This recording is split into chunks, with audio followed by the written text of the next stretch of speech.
to get the Achilles tendon.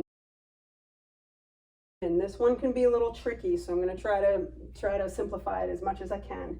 So your back foot, what you're going to do is you're going to put all the weight in that heel, in that back heel. So I'm exaggerating by lifting my toe.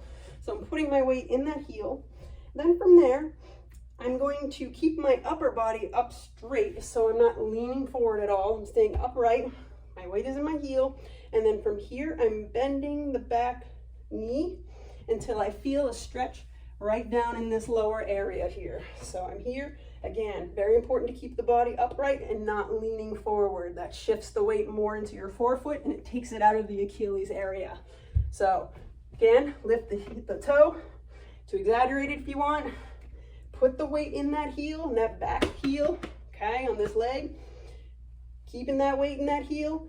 Keep my chest upright and then bend that knee until you feel a stretch right down into that Achilles tendon.